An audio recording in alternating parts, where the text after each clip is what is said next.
नमस्कार सभी को, स्वागत है आप सभी का हमारे YouTube चैनल पे। और आज बेटा हम करने वाले हैं 10th class geography chapter 1 resources and development.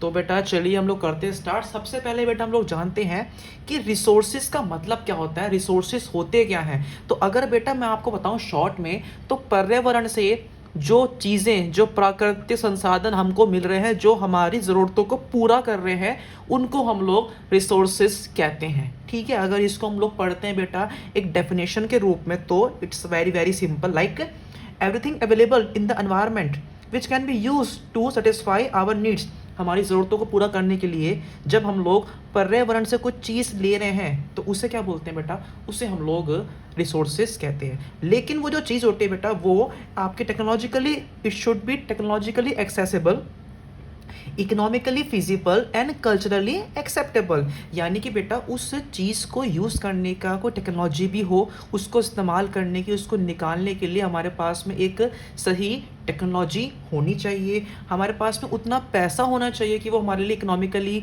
हम लोग उसको अफोर्ड कर सकें, और हमारा कल्चर, जो हमारी संस्कृति है, वो बेटा उसको एक्सेप्ट करती हो। तो ये जो बेटा प्रॉपर एक डेफिनेशन है, इसको बेटा हम लोग बोलते हैं रिसोर्स की डेफिनेशन। ठीक है, पर्यावरण से जो कुछ मिल रहा है हमारी ज़रूरतों को पूरा करने के लिए, वो बेटा आपका रिसोर्सेस कहलाता है, या वो बेटा आपका रिसोर्स कहलाता है। नेक्स्ट हम लोग बेटा पॉइंट पे आते हैं। तो बेटा देखो, रिसोर्सेज को हमें बेटा क्लासिफाई करना है, तो एक बार हम जरा बेटा शॉर्ट में जरा देख लेते हैं कि इसकी क्या कैसे कैसे इसकी जो आपकी होती है classification. So resources can be classified in the following veg. क्या, जैसे कि अगर हम बात करते हैं on the basis of origin, resources की उत्पत्ति कैसे होती है, या तो बायोटिक होगी या होगी अबायोटिक। पहले हम लोग इसको शॉर्ट में पढ़ रहे हैं, मैं आगे इसको बेटा आपको ब्रीफली डिस्कस भी करूंगा। On the basis of exhaustibility, ठीक है, रिन्यूएबल है या नॉन रिन्यूएबल है आपका। On the basis of ownership, individual है, कम्युनिटी है, नेशनल है या इंटरनेशनल है। या फिर on the basis of status of development, यानी कि वो पोटेंशियल है, डेवलप्ड है, स्टॉक है या रिजर्व्स हैं। ठीक है, सो 1 2 3 4 चार तरह के बेटा आपकी हम लोगों ने क्लासिफिकेशन की हुई है। अब हम जरा इसको बेटा पढ़ते थोड़ा सा डीप जाके कि एक्चुअल में कहानी है क्या। तो कहानी बेटा ये है कि अगर हम बेटा बोलते हैं on the basis of origin, क्या बेटा, on the basis of origin, so दो प्रकार के होते हैं रिसोर्सेज ओरिजिन के बेसिस पे, यानी कि एक होते हैं बायोटिक, एक होते हैं अबायोटिक। ठीक है, अब सवाल है बायोटिक कौन से होते हैं। बायोटिक रिसोर्स बेटा वो होते हैं जिनमें होती है जान, जो इंसान की तरह होते हैं, जो इंसान की तरह उनमें जीवित, मतलब वो जीवित है। ठीक है, जो जीवित है वो बायोटिक है, जो अजीवित है वो अबायोटिक है। यानी कि बायोटिक मीन्स कि these are obtained from biosphere and have life such as human beings. ठीक है, बायोस्फीयर में, पर्यावरण में वो अवेलेबल है, वहाँ से निकलते हैं और इंसान की तरह उनकी बेटा लाइफ होती है। For example flora and fauna, fisheries, life stock etcetera. ठीक है, नेक्स्ट हमारा क्या था बेटा, अबायोटिक रिसोर्सेज, यानी कि all those things which are composed of non living things, यानी कि अजीवित है भाई, इनमें जानवान ना है ये। जैसे कि आपका रॉक्स, मिनरल, कभी सुना पत्थर में जान है या किसी मेटल में जान है, नहीं ना। तो जिनमें जान है वो बायोटिक है, जिनमें जान नहीं है वो अबायोटिक है, जीवित अजीवित। ठीक है, इस तरह से उसकी उत्पत्ति के भी यहाँ पे उसको हम लोग बात कर रहे हैं। नेक्स्ट हमारा बेटा जो आता है पॉइंट, वो क्या आता है, on the basis of exhaustibility. क्या बेटा, on the basis of exhaustibility, यानी कि renewable and non renewable. Renewable को अगर हम पढ़े शॉर्ट में, इट मीन्स कि जो चीज़ दोबारा से रिन्यू हो सकती है। ठीक है, और नॉन मतलब कि जो चीज़ दोबारा से रिन्यू नहीं हो सकती। यानी कि अगर हम बेटा बात करते हैं रिन्यूएबल की, the resources which can B renewed और रिप्रोड्यूस बाय फिजिकल, केमिकल और मैकेनिकल प्रोसेस। ठीक है ना, कोई चीज़ एक बार यूज़ कर ली, अब ख़राब हो गई, उसको हम लोगों ने किसी फिजिकल, केमिकल या मैकेनिकल तरीके से दोबारा उसको हम लोगों ने नई चीज़ में प्रोड्यूस कर दिया। वो क्या होते हैं बेटा, वो क्या होते हैं, रिन्यूएबल और यूनियन से रिप्लेनिशेबल रिसोर्सेज। ठीक है बेटा, बट अगर हम इसी को देखते हैं, इसका एक और फॉर एग्जांपल मैंने बोला कि solar and wind energy, water, forest and wildlife etcetera, the renewable resources में further be divided into continuous और फ्लो। ये आपको बेटा एक फिगर देखना 1.2, ठीक है। सो कोई भी चीज़ जो हम लोग दोबारा इस्तेमाल कर सकते हैं उसको बोलते हैं रिन्यूएबल रिसोर्सेज, ठीक है। लेकिन दूसरी बेटा आपकी आती है रिन्यूएबल, नाम से पता लग रहा है कि भैया ये दोबारा से यूज नहीं आएगी, यूज एंड थ्रो है। तो सी दीज अगर over a very long geological time, minerals and fossil fuels are examples of such resources, ठीक है ना। कोयला एक बार अगर जल गया तो खत्म हो जाता है, दोबारा करोगे नहीं। पेट्रोल फूक गया तो फूक गया। These resources take millions of years in their formation, ये जो बेटा चीज़ें होती हैं इनको बनने में बहुत समय लगता है, लेकिन यूज़ करने में लगती है चुटकी, और फिर ये दोबारा से रिन्यू नहीं हो पाते। Some of the resources like metals and are recyclable, and some like fossil fuels cannot be recycled and get exhausted with their use, ठीक है ना। ये बेटा मेटल्स तो जैसे पता था मैंने आपको बेटा, मेटल्स बोलते नहीं है, वो अबायोटिक होते हैं। तो यहाँ पे वो कह रहे हैं कि उनको हम लोग दोबारा से किस चीज़ को यूज़ करना पॉसिबल नहीं है, किसमें, नॉन रिन्यूएबल रिसोर्सेज में।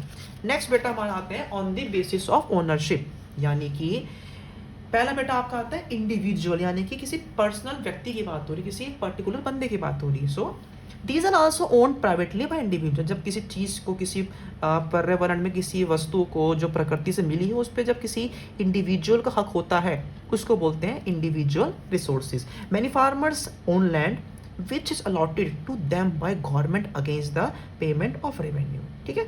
इन villages there are many people which with land ownership, but there are many who are landless. Urban people own plots, houses and other property, है ना भाई। हम सभी घर हैं भैया, हम सब ने अपने ज़मीनें खरीदी हैं, हमने प्रॉपर्टी खरीदी है, तो वो क्या, वो बेटा आपकी इंडिविजुअल रिसोर्सेज कहलाते हैं एक तरीके से आपका, ठीक है। सो ओनरशिप के बेटा बेसिस पे पहला क्या आता है आपका, इंडिविजुअल रिसोर्सेज, ठीक है। नेक्स्ट बेटा आपका आता है कम्युनिटी ओन रिसोर्सेज। कम्युनिटी में समझते हो एक पर्टिकुलर किसी समुदाय का जब किसी बेटा एक पे अधिकार होता है, यानी कि आपका there are resources which are accessible to all the members of a community. कोई चीज़ किसी कम्युनिटी को ही दी गई है, सिर्फ सबके लिए नहीं है बेटा, वो पर्टिकुलर रिसोर्स पे किसी कम्युनिटी का ही आपका रोल है, उस पर उसका अधिकार है, ठीक है। विलेज कॉमन्स, यानी कि grazing grounds, burial grounds, village ponds etcetera. Burial समझते हो, जहाँ पे एक तरह से किसी चीज़ को दबाना। Public parks, picnic spots, play grounds in urban areas are the factors accessible to all the people living there, ठीक है ना। आपने सुना ना, सोसाइटी के पार्क होते हैं तो वो उस सोसाइटी के लोग ही उसको इस्तेमाल करते हैं, बाहर के लोग उसका इस्तेमाल आपको नहीं कर पाते। Next, national resources. नेशनल मतलब राष्ट्रीय, जो किसी राष्ट्र के हैं, जो किसी एक बेसिकली किसी कंट्री के बिलोंग करते हैं, ठीक है। Technically all the resources belong to the nation. वैसे तो बेटा सारे रिसोर्सेज जो एक टेरिटरी के अंडर आते हैं वो बेटा एक कंट्री के होते हैं, but the country has legal powers to acquire even private property for public goods. कभी कभार बेटा सरकार जो है वो पब्लिक प्रॉपर्टी भी छीन सकती है। सो ये जो होते हैं प्रॉपर्टी प्राइवेट आपकी, वो भी आपकी छीन सकती है, सब जनता की भलाई के लिए। You might have seen roads, canals, railways being constructed on fields owned by the some individuals. कभी कभार होता है कि किसी पर्टिकुलर के होते हैं, लेकिन भैया सरकार चाहे तो उनसे वो छीन सकती है, क्योंकि वो सरकार के रिसोर्सेज बेटा जो आपके वो कहलाते हैं, ठीक है ना। All the members, water resources, forest, wildlife, land within the potential boundaries and oceanic area under 12 nautical miles from the coast termed as territorial water and resources therein belong to the nation, ठीक है। मतलब भैया साफ साफ बोला जा रहा है यहाँ पे कि भैया हर चीज़ पे अधिकार नहीं होता इंडिविजुअल का, कभी कभार बेटा क्या होता है कंट्री का अधिकार भी कहलाता है उसी आपकी पर्टिकुलर चीज़ पे। नेक्स्ट हमारा बेटा आता है हमारा इंटरनेशनल रिसोर्सेज। इंटरनेशनल मतलब पूरे विश्व की बात हो रही है यहाँ पे। There are international institution which regulate some resources, ठीक है ना। कुछ चीज़ों में बेटा किसी एक कंट्री का भी नहीं है, सब पूरे विश्व का अधिकार है। The oceanic resources beyond 200 nautical miles of the exclusive economic zones belong to the open ocean and no individual। देखो ये जो एरिया पड़ता है 200 नॉटिकल माइल्स का, ये बेटा किसी एक का तो नहीं है, ये इंटरनेशनली सबका एक तरह से आपका कहलाता है, ठीक है बेटा। सो आई थिंक बेटा आपको ये समझ में आ गया यहाँ तक आपका। नेक्स्ट बेटा हमारा आता है on the basis of status of development. ये लास्ट है, यानी कि उसको डेवलप कैसे करा जाए, जो आपके रिसोर्स मिल रहे हैं। तो पहला क्या आता है पोटेंशियल रिसोर्स, यानी कि resources which are found in a region एक जगह से रिसोर्सेज मिले हैं बट उनको यूटिलाइज नहीं किया गया है, ठीक है। For example the western parts of India that is आपका Rajasthan and Gujarat have enormous potential for the development of wind and solar energy but so far these have not been developed properly. देख रहे हो इन दो जगहों पे बहुत पोटेंशियल है but ये डेवलप नहीं कर पा रहे। Next point, develop resources which are surveyed and their quality and quantity have been determined for utilization. The development of resources depends on technology and level of their visibility. ठीक है ना, कि चीज़ को बेटा अभी भी चेक कर रहे हैं, मतलब उनकी डेवलपमेंट हो रही है। Next, stock materials in the environment which have the potential to satisfy human needs but humans being do not have the appropriate technology. भाई चीज़ों में क्षमता है हमारी चीज़, हमारी दर्द को, हमारी ज़रूरतों को पूरा करने के लिए, लेकिन हमारे पास टेक्नोलॉजी है ही नहीं उनको पूरा करने के लिए, ठीक है। इनको बेटा हम लोग स्टॉक कहते हैं। लास्ट में आपका बेटा आता है for example water is a compound of two gases, ठीक है ना। वाटर बेटा किससे बनती है, हाइड्रोजन एंड ऑक्सीजन से बनती है आपकी, ठीक है। बट बेटा क्या आता है यहाँ पे आपका which can be use as a rich source of energy, but हमारे पास भैया टेक्नोलॉजी है नहीं है। एंड लास्ट पॉइंट बेटा हमारा आज की क्लास का वो क्या आता है हमारा, that is reserves are the subset to the stock which can be put into the with the help of existing technology technical how but their use had not been started। हमने कभी कभार कुछ चीज़ें हमने कुछ तरीके से बना भी ली हैं बट उनको यूज़ करना अभी भी स्टार्ट नहीं हुआ है। There can be use for meeting future requirement, river water can be use for generating hydro electricity power but presently it is being utilized only to a limited extent, ठीक है ना। थोड़ी बहुत टेक्नोलॉजी का इस्तेमाल करके हमने काम करा भी बट लोग उसको इस्तेमाल नहीं कर रहे हैं, ठीक है। दस the water in the dams forest etcetera is a reserve which can be use in the future, ठीक है। तो बेटा ये हम लोगों ने बेसिस कर लिए हैं। आई होप आपको समझ में आ गया हो बेटा। आगे वो चैप्टर बेटा जो हम लोग उसके नेक्स्ट पार्ट में करेंगे। Thank you so much.